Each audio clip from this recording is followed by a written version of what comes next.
Hi, it's Shay from Oz Arab Media. Today we're shining the spotlight on Amal Wehbe. Amal is a reporter and presenter at the ABC and a great ambassador. After initially setting her sights on a legal career, she quickly pursued a career in media, her talent becoming too apparent to those around her. Amal, thank you for joining us today. Thank you for having me. I'm really excited to be here today.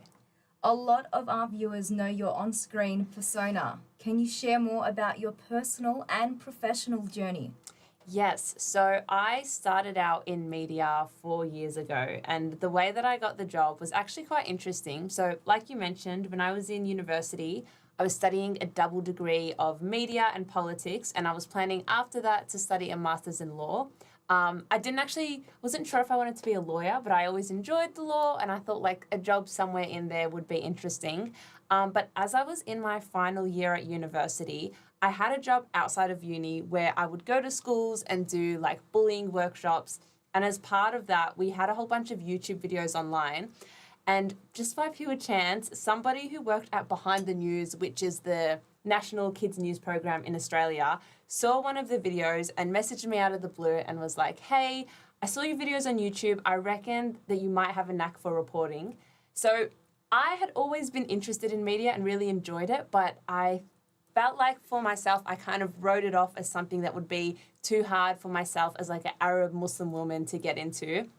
So this message was delightful. I was like, you know what, sure, we'll try it. It was up in Adelaide. I was in Melbourne at the time.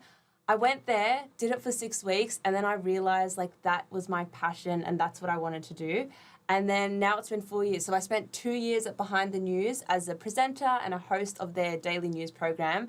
And then I now have moved to the ABC News TikTok team. So every day just making different social media videos, reporting on what's happening in Australia and overseas. So it's been a really wonderful journey so far.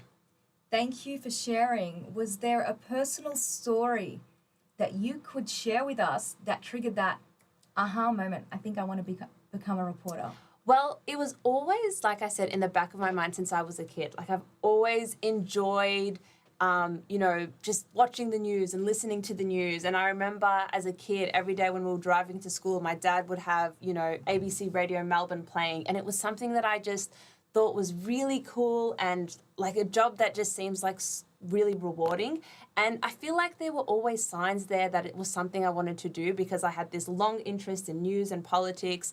And then while I was at university, I became the editor of one of the student magazines and I started my own podcast. So there were all these signs, but like I said, I feel like I had this internal belief that for some reason I wouldn't be able to do it. And it wasn't until this chance came towards me, and I think probably in the first week while I was Behind the News and doing these stories and going out and interviewing young people, that I was like, this is amazing, like this is what I want to be doing. So I think just being given that opportunity was what made me realize, okay, I want to commit to this.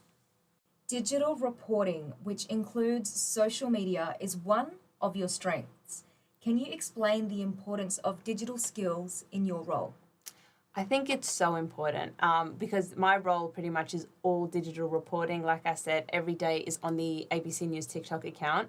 But I think generally for reporters and journalists in the industry, everyone is starting to turn towards those digital skills because, like we know, more and more young people are using social media as their number one source of news. Less young people are turning on the TV.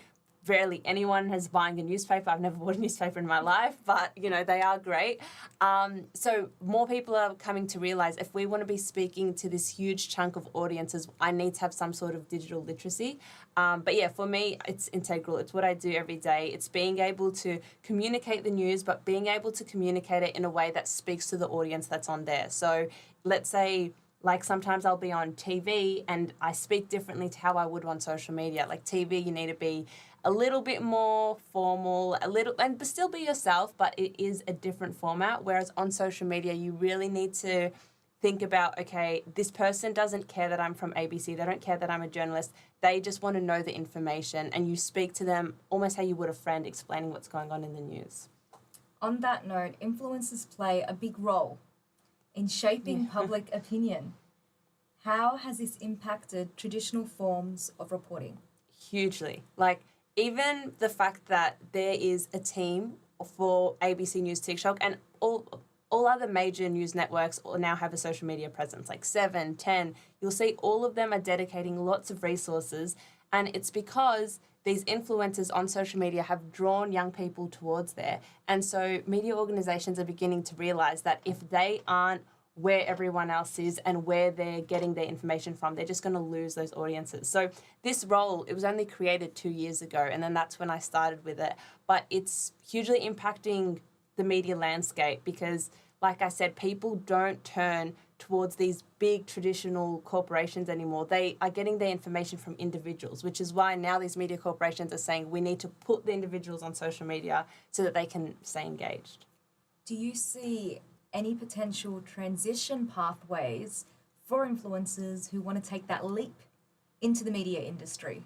I think so. I think we're already starting to see it like around the world, especially when influencers build up a large audience. You know, young people, they really trust influencers, and maybe sometimes to detriment, but, you know, they do have a lot of trust and loyalty in their audience. So I think an influencer could, I guess, change their social media presence to be sharing news, but I would be wary of just the fact that you have a big audience means that you're entitled to suddenly sharing news, because you do need to have certain qualifications. You do. It's a tricky balance. Yeah, exactly. Like, you know, things like being able to fact check and being able to, you know, check with your sources. So while that is a possibility, I don't necessarily think just because somebody has this massive audience that they now should have the right or the responsibility to be telling people what's going on in the world. It's an important policy issue as well. The fact-checking, real news, fake news, leads us into the next question.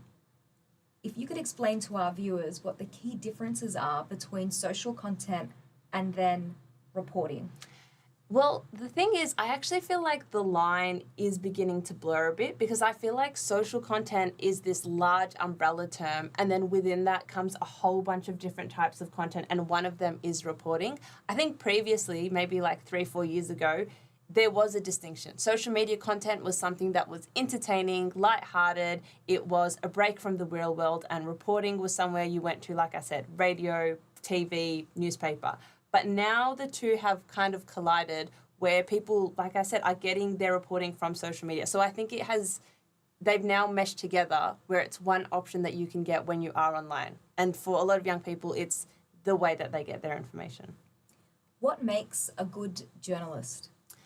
I think what makes a good journalist is someone who is curious and open to different possibilities. I feel like just being able to ask why and listen to people with a open mind is really important, because I feel like sometimes you can block yourself from a story that if you're already making certain assumptions about it. So I would say the number one trait of a good journalist, at least the journalists that I admire and look up to, are the ones who just have this curiosity and they want to know, why is this happening? Why are people doing that?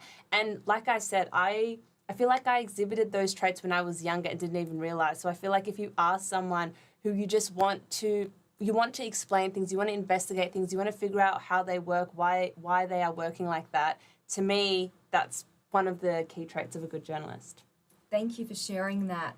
For 2025 and beyond, what are your career goals and how can we get behind you to support you? Well, 2025 is a big year in terms of the news cycle. We know that there's an election happening here in Australia. And as a journalist, my goal, especially as an Arab journalist or Muslim journalist, is to find those stories and tell those stories in a new way that haven't been told before. So I really want to focus on finding new angles and finding people who don't typically get to share their stories and give them that opportunity. So in saying that, I feel like for the community to get behind me, I would just love for people to feel free to reach out if they do have a story, if there's something going on in their community, if there's an issue or a new really positive initiative. I'd love to hear from more people. They can email me. I'll drop my email, Wehbe. Definitely do that right now. Wehbe.amal@abc.net.au. So please feel free to give me an email if there is something that you want to share or talk about, because I just want to continue, sharing these stories. Thank you, Amal, for your time today, for joining us here at Oz Arab Media. We'll be sure to get behind you to support you in 2025. From everyone here at Oz Arab Media, take care until next time.